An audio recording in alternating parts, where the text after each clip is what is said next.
మలబార్ వేప చెట్లు, శ్రీగంధం మొక్కలు, ఎర్రచందనం మొక్కలు వీటన్నిటితోటి ఒక అద్భుతమైన ప్రదేశాన్ని ఒక చుట్టూ కూడా కొండలతో నిండి ఉన్న ప్రదేశం మధ్యలో ఇది ఉన్నది.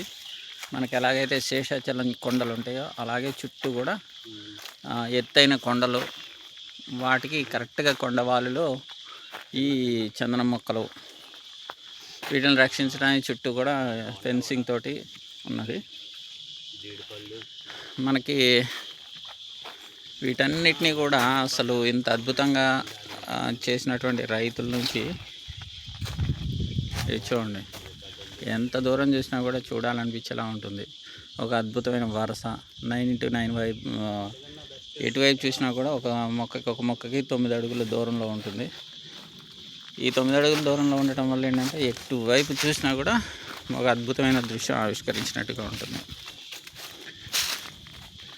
అయితే ఇటువైపు ఇక్కడికి వచ్చి మనం కనుక ఇందులో ఒక సైడ్ తీసుకోవాలి, ఒక సైడ్ తీసుకుంటే ఇవన్నిటిని మనకి కూడా ఆస్వాదించవచ్చు అనుకున్న వాళ్ళందరికీ ఇది అద్భుతమైనటువంటి ప్రదేశం.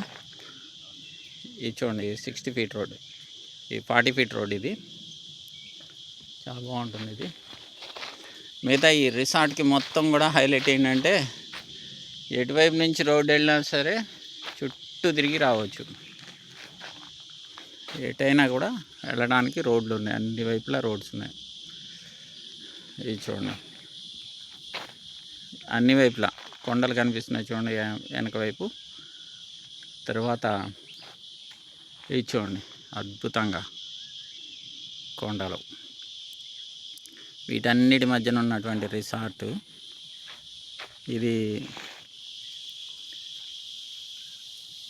తీసుకునే వాళ్ళకి రేటు తక్కువలో చక్కగా ఒక సమ్మర్ వెకేషన్ కానీ ఒక వెకేషన్కి చాలా బాగుంటుంది. పిల్లల్ని తీసుకొచ్చినా కానీ, ఫ్యామిలీతో వచ్చినా కూడా, ఫ్రెండ్స్తో వచ్చినా చాలా అద్భుతంగా ఉంటుంది. మనం ఇందులోంచి ఒక 150 గజాలు కనుక తీసుకున్నట్టయితే ఈ సంవత్సరంలో 1-2 సార్లు మనం వచ్చి వెకేషన్స్ ఎంజాయ్ చేయడానికి అన్ని రకాల ఫెసిలిటీస్ కలిసి ఉంటాయి. న్యాచురల్గా ఊరికి దూరంగా ఉండి న్యాచురల్ ఫుడ్ తినవచ్చు, ఆవు పాలతో చేసినటువంటి పాలు తాగవచ్చు, టీలు, కాఫీలు, అరకు కాఫీలా ఉంటుంది. ఇది చక్కగా మీరు ఎంజాయ్ చేయాలనుకున్నప్పుడు ఇలాంటి ప్లేస్లో మనం పెట్టుబడి పెట్టుకుంటాం, మంచిది. తక్కువలో ఎక్కువ ఎంజాయ్ చేయొచ్చు, తరతరాలకి ఈ ఎంజాయ్మెంట్ని అందించవచ్చు. Thank you.